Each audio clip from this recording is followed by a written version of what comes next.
Welcome to Instagram Live, BBHC Instagram Live, with this week myself, Tim Ayres, interviewing Steve Timmins, club legend, 3 decades of British League experience, an enviable English schools record. I'll keep going on, but he's blushing quite a bit. So, Yeah, Steve, first question really is about how you first got involved in athletics as a youngster, as a young man. Was that at school, or how did you get involved? well, I mean, for me, it's very easy. I lived at the bottom of Mead Way, opposite the gates to Norman Park. So I was often sent out at the age of about 11. Probably parents had enough of me. Right, go up the track and burn all that energy. So for me, it was really easy. Accessibility to the track was perfect, really. So it was a no-brainer. Okay, and were you a thrower when you first started, or what was your main kind of area of events when you first started in athletics? I don't think I knew really. I just was keen to try lots of different things out. I'd spent my childhood years playing rugby, so I always loved running anyway, and I sort of fancied myself as a fairly quick runner. But yeah, to get involved in athletics and start trying a variety of different events was quite exciting to me. Okay, and did that kind of carry over to school as well? Did you do, obviously, we'll come on to English schools in a bit, but was there much when you were at secondary school, athletics? Was that kind of supported It when you was were there? supported. There wasn't a massive. I mean, it was a sporty school. Mainly a rugby school, but um, the tradition at the school. There were some fantastic athletes that were at the school. The school records were quite phenomenal. Quite a number of the school records were Blackheath Harriers records. So there was clearly, sort of links with the club. But my PE teacher at the time, they weren't particularly athletics. So for me to kind of get involved in athletics at school was a way that developed more of an interest within the school at that time. Into the sport, and so we developed quite a good culture of athletics at the school. Probably once I'd got involved. Okay. And then moving kind of into the school athletics, obviously English schools, I saw from the publicity for our interview today, that you attended quite a few English schools. What kind of favourite memories do you have of those competitions, and how did you kind of treat them as a young athlete?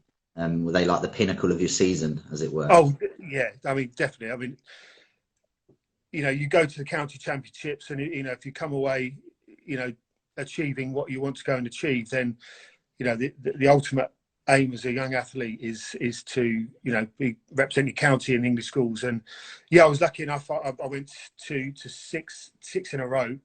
I mean, it was a few years ago, Tim. I haven't got many memories, but I'll be honest. Most of my memories of the English schools were actually not the sort of participating, the performance-wise, but more the journey.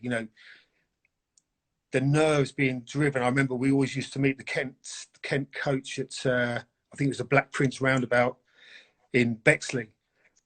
Just nervously being driven by my mum. The coach journey to wherever the venue was. We were in Wigan, Hull, Telford, Stoke, Blackpool, and the coach journey was always something that I always look forward to, and memories of that sticks out in my mind. Just meeting other young athletes from around the county that you don't often sort of cross paths with, and making friendships that way. So for me, that side of the camaraderie and the teamsmanship was fantastic. In terms of performance, obviously my last one was my sort of most vivid memory, where I competed in the 400-meter hurdles in Telford. Didn't perform as well as I would have liked to in the individual event. My heat, I ran well in my heat. I was just off my personal best, kind of cruising. I was thinking, yeah, this is it. This is going to go well. And then there was the horrendous sort of a wind down the back straight in the final, and I just kind of mistimed my race completely. And I know you've run a few 400-meter hurdles in your time, Tim, haven't you? Well, I'm not sure my stride pattern could get thrown off by much wind. Well, that's the most important part of it, and if you miss time that, if there's a headwind, if you get your stride pattern wrong and you're chopping your stride, then you've lost your half a second, there and then. So I remember coming off the bend into the back straight, and I had to stutter my stride into the third hurdle, and I kind of knew then, that's it, gone. You kind of know, even with 300 meters to go, if you've kind of made an error, it's pretty damaging in an event like that. So I just missed out on the medal. I came fourth in that race, and I was gutted. But luckily, I'd had a spot in the 4x1 relay team for the county as well. And there was myself, Michael Champion, who's obviously been a great athlete for Blackheath back, in his time as well. There was a lad, Paul Slide, who was a fantastic 400-meter runner, and a long jumper, Chris Davidson. And the three of them all ended up medaling in their events. I think between them, they got a gold, silver, and a bronze. And there was me with a fourth place, and I was absolutely gutted. And I was thinking, we've got to do something in this. I need to come away with a medal of some sort. Yeah. And I remember in our heat, we just scraped into the final. So I was, we were all, it was all or nothing for me, really. It was this my last time I'm ever going to be in English Schools Championships. I've got a chance for a medal. I don't want to let this go. And that race I remember vividly, funny enough. It's probably out of most of my career. It wasn't even an individual event. But I just remember I ran the first leg, handed the baton over to Chris Davidson, who was about 6'8". He took about 10 strides down the long back straight, handed it off to Paul Slide, who I think he won the gold medal in the 400 meters that year, who ran a fantastic bend. And there was a team from West Midlands who they were out and out. They were going to win it all day long. They had Marlon Devonish in the tide. They had two brothers, the Walcott brothers, and their fourth one, I can't remember who it was. They all got gold and silvers in their events in the 1 and 200. So it was kind of, a race for second place. And I remember Michael Champion getting the baton, just coming off the, into the home straight. I was still stood back on the end of the first bend, and he was in about fourth place, and he absolutely motored it down the straight, and we ended up picking up the silver medal, which to me was the gold medal, Yeah. So that, would be probably my best memory of the English schools. Okay, brilliant. And that kind of leads us nicely, because you had the English schools and you've got that period where you're looking at universities. Now, obviously, you went to a fairly sporty university, not quite as sporty as Bath, where I went, but not too bad. Last week, we had Phil Sessman and Nick Brooks talking about American universities, and the week before, we had Zach and Miles also talking about the prospects of American universities. Was that on the table for you at all at that time? It was actually, yeah. I was really keen to go, and I ended up with, I suppose, an offer to go to Louisiana State University. And I mean, I was young at the time. I wasn't really quite sure how that would go. And I kind of ended up pulling away from it, really. But I do often wonder, what would that have been like? Where would that have led me? I think, because at the time, then, what was your event at the time? Were you mainly focused on the hurdles still? Having a kind of 18, 19. Yeah, I mean, I'll be honest, I was more of a multi-eventer. So, decathlon at the time was what I wanted to be doing. I loved going to club events and competing in 7, 8, 9, 10 events. You know what it's like yourself. It keeps you busy.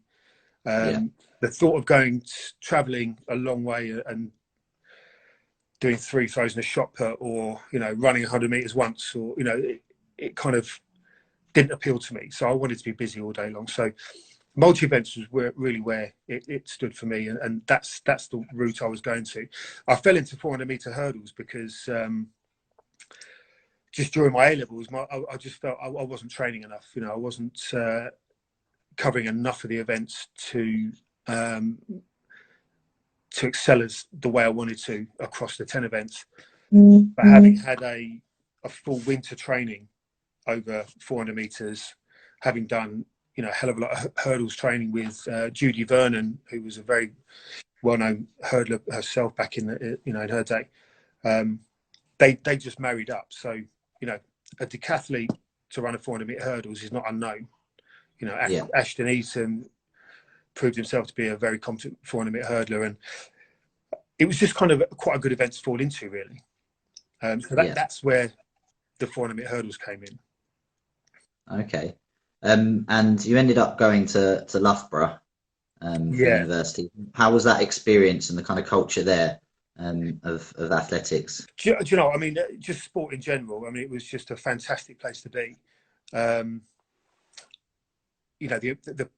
You just sit in a lecture room or just wander around the campus, and there'd be people that you'd recognise, from a variety of sports who were kind of in their own right, celebrities. So, you'd often see Paula Radcliffe just jogging past you on a run around the campus. When I went to Loughborough, it was at the time where rugby just turned professional. Yeah. And I'd had a bit of a rugby career behind me as well. And I'd kind of made the decision at that point that actually I was going to pursue rugby. So throughout university, I was playing rugby for Loughborough. A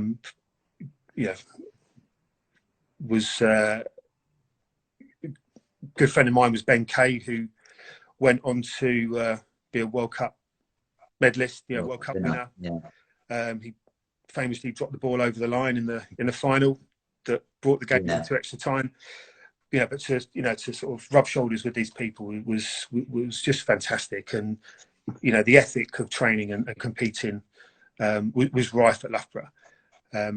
As I'm sure now, places like Bath, as you mentioned, there's plenty of universities now whose their sporting reputation has really gone above and beyond where it used to be. Yeah. I'm gonna kind of talking about rugby, and I understand you had a bit of an injury a couple of years ago on the rugby pitch, which affected your recent competition. How's the kind of recovery for that going? Yeah, that wasn't great. I roped into playing a game of rugby October afternoon, and in a tackle I managed to snap my bicep tendon sort of clean off the bone. I knew it happened straight away when I looked down, and my sort of bicep was hugging up at my shoulder, and sort of went straight to hospital. Had an operation very soon after. Did you make the tackle? Is the main thing. Was it a successful tackle? I'm not sure, actually. I can't remember. I hope it was. It was kind of one of those swinging straight arm ones that. The illegal ones that don't do allowed that. to do Don't do that. Tackle with the shoulder. My sort of connective tissues had given up at that point. But unfortunately, the operation didn't go to plan, and there was some nerve damage during the operation, which kind of exacerbated the situation. So I actually couldn't move my hand for about 4 months, and it was kind of touch and go as if that was ever going to come back again. I'm actually going to be able to move my hand again. Yeah. Slowly that started to come back, but that was for someone who's involved all their lives in sport, and in that kind of industry for a living, it was pretty worrying, Yeah, so fortunately, that's kind of almost back to normal. I still feel a kind of few, it's not 100%, but probably 99% there. Yeah. With because obviously with your kind of arms and things, you've moved into throwing as a senior and kind of masters athlete. Which of the 4 throws do you enjoy the most, and which do you think is your best event? I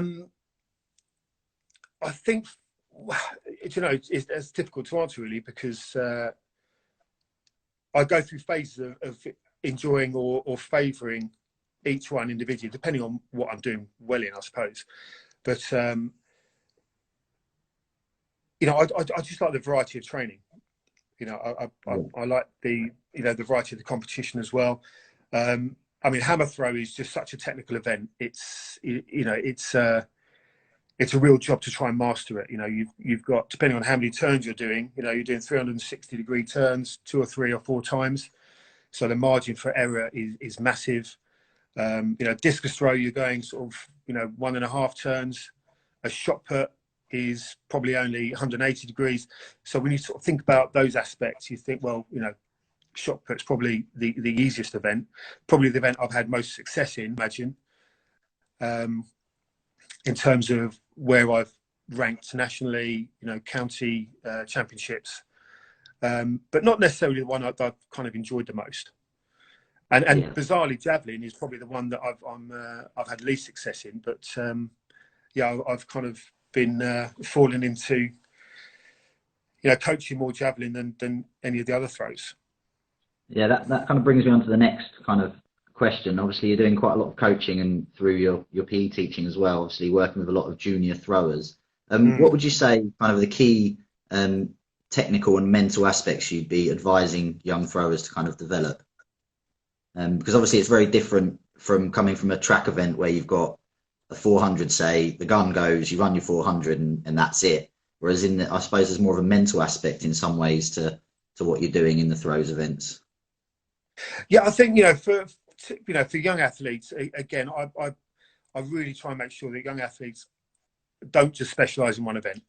You know, I know governing bodies across a lot of sports are trying to curtail kind of early specialisation in any events. You know, rugby are trying to get rugby players to be playing all positions at a young age and slowly kind of work out where you're going to be, because, you know, who knows, you know, how young athletes' growth development is going to pan out. So, you know, I don't really sort of encourage many young athletes to just do one event. You know, particularly if they're travelling a long way. You know, you have young athletes meetings down in Southampton or in Reading. You know, and to go and do 3 javelin throws, you know, that's not encouraging for, you know, parents who are putting their time out, you know, travelling a long way. You know, it's kind of makes sense to make it more of a day out. So that's one thing, you know, having variety in the training, you know, and that leads on to having the enjoyment element as well. So having the variety kind of will tend to hopefully, you know, lead to a bit more enjoyment, because, you know, young athletes are thinking more about different aspects of their training.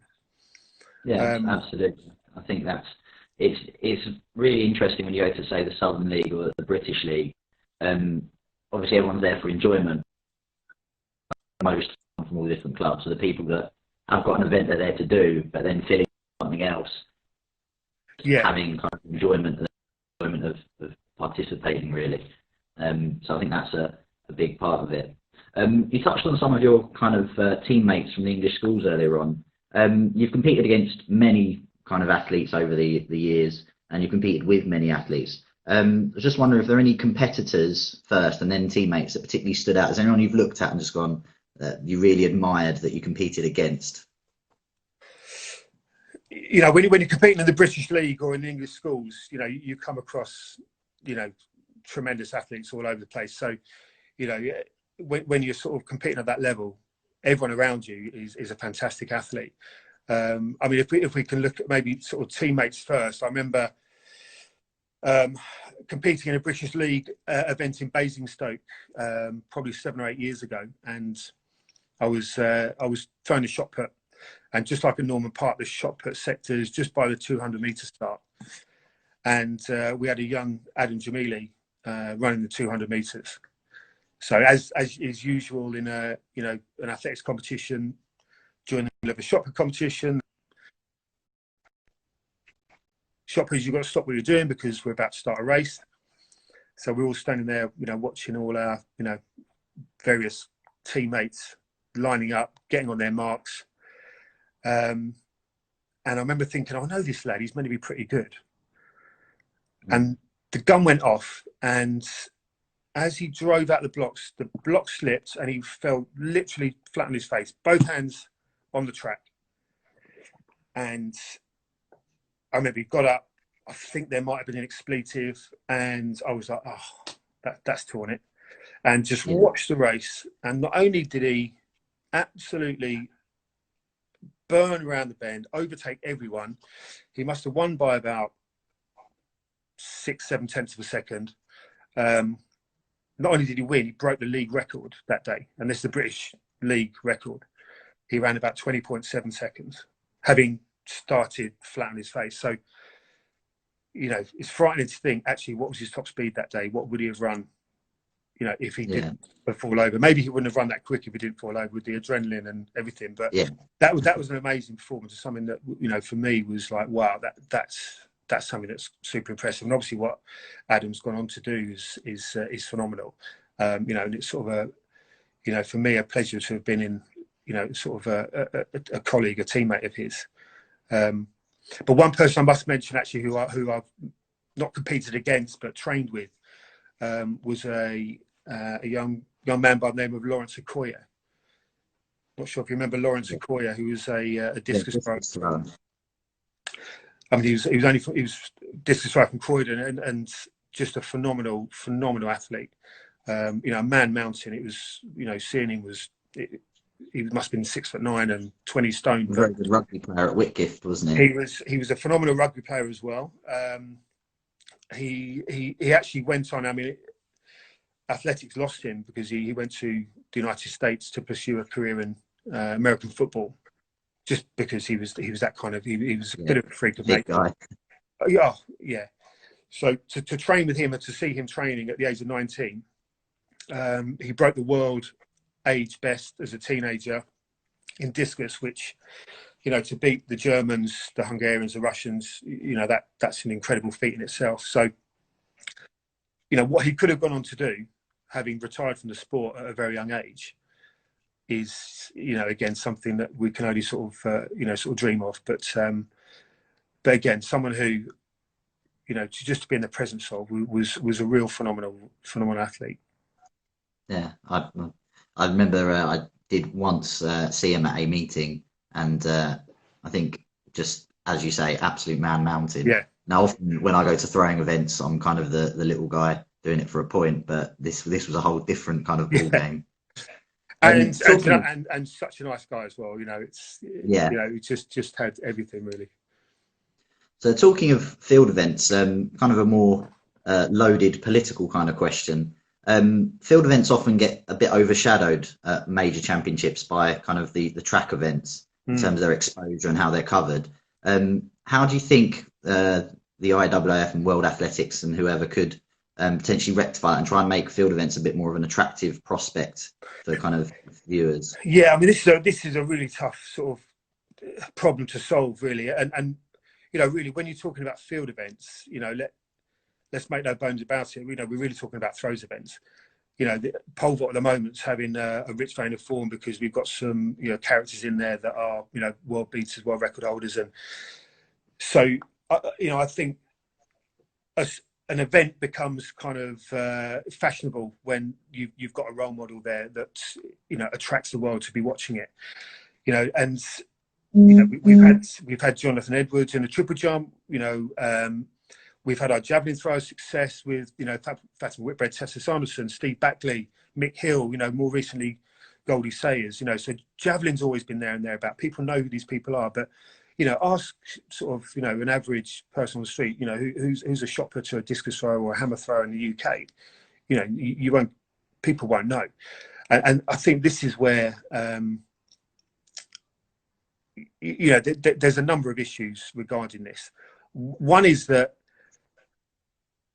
there are a huge proportion of athletics arenas around the country who have banned throwing events in the stadium, which means that there are some counties in the country where you cannot throw a hammer or a discus or a javelin. You know, not so much shot put, but you know, a lot of these places, they're struggling probably for income. They're a business. They generally hire their infield out for a soccer club, you know, as a football pitch or whatever. And that makes it very difficult then for clubs to start nurturing young throwers. You know, so we're kind of looking at the grassroots level. You know, on top of that, you go to some major championships. I've been to the English schools in throws. I've been to the European Junior Clubs Cup. And yet you end up in a cage or a throwing venue that's, you know, sometimes half a mile away from the stadium. You know, so you haven't got anyone watching it. So it's not just a televised event. It kind of filters down really, and that causes problems because then people don't understand the events, they haven't seen the event before, so they perhaps don't have much of an interest in it because they don't know anything about it.